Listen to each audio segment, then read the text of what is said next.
Greetings from Texas. My name's Damon, and this is my Aquaponics Aquapod video number 2. Now try saying that fast 3 times. This is about my 27th take on here, so I seem to be having issues with my video. So I'm going to try to make this short and sweet. This is a part of my shed that I had converted to do my aquaponics. I have some corrugated plastic. Have some beams in here. Most of the stuff here I use, I'm going to try to do a little panoramic view here, are recycled. Some 3-inch PVC pipe, wood that I already had on the farm. Okay. The only thing I really bought was my pump and my grow beds and maybe some fittings. I'm going to show you real quick. I had this used to be a pig feeder that they kept bumping and it screwed it up, so I just cut the top off. This is a 55-gallon tank. As you can see, right there, it's hard, but I've got some goldfish in here. Now, if you have smaller fish, one thing I might suggest, put something around your pump to try to prevent them from getting close to where the pump sucks the water in. I've lost several goldfish that way. Once they get bigger, it won't be an issue, but that might help. You not having to go out and buy fish every other week.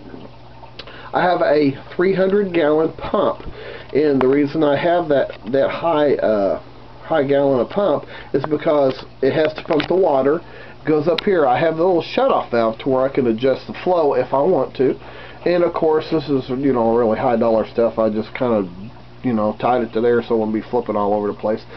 This is 3/4 inch PVC pipe, which is also what I use for the bottom part right here of my bell siphon. I'm going all the way up here.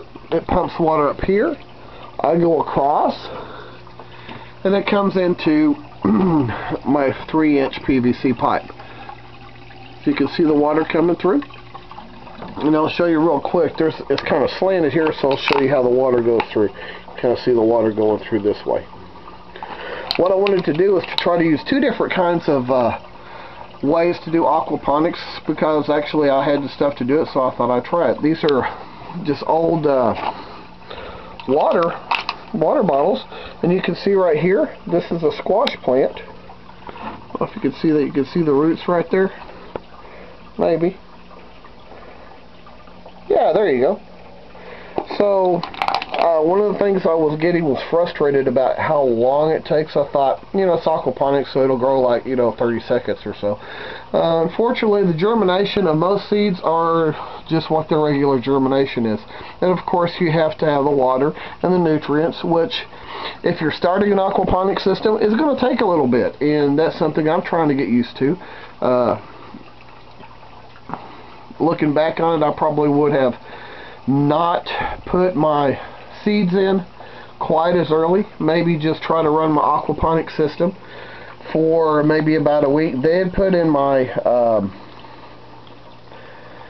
in my grow bed material, and then put in my fish, and then probably wait about another 2 or 3 weeks for my fish, and then go ahead and start doing my seeds.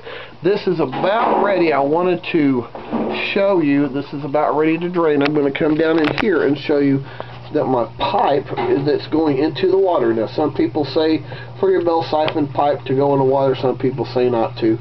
I prefer to, and there's a reason why.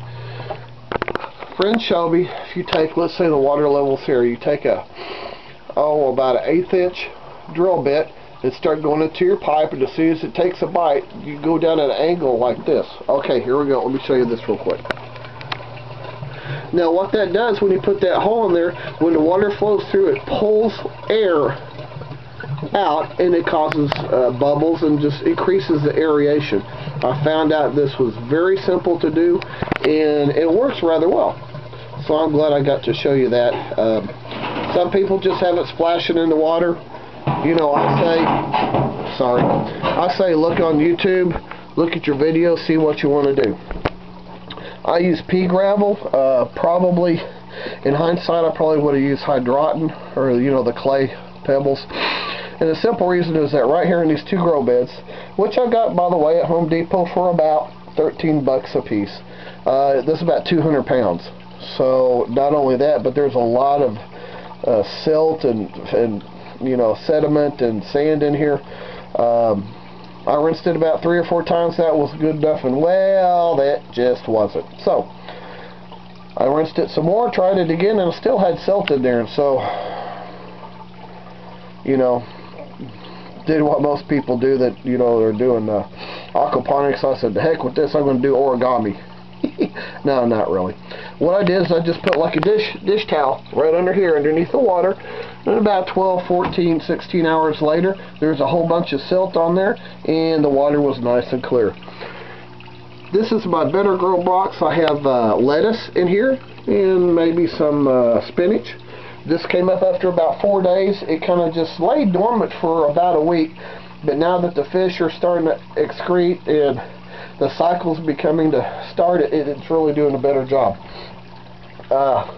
Also on your bell siphon, probably, I'm not going to go into that because there's some very good videos on that, to do a 3-tier system. Do my 3/4 inch PVC pipe with your coupler. Make sure when you buy a coupler, you buy one that's electric. If you buy one that's a PVC coupler, the threads are tapered and you will not get a good fit. 3/4 inch coupler, number 18 O-ring. Don't glue anything. Hook all your stuff together and send it straight to your pump. Oh, there's a little green bean plant back there. He's still hanging on. So the longer I wait and see, it's starting to take off. So if you're not a patient person, this probably won't go well with you. But also, you can learn patience. So it just depends which way you look at it. Just have some food down here. It's you can get it at Walmart, or it's just like, you know, catfish food or koi food, just little pebbles. You know, put a little quarter size in there in your hand. Put it in your water. Don't overdo it. I mean, because if the fish aren't hungry, they're not going to eat. I'm sure there's plenty of things I'm missing, but I'm trying to make this short and sweet. I welcome your comments, I welcome your questions, and I welcome your suggestions. And as they say in Texas, y'all have a good day.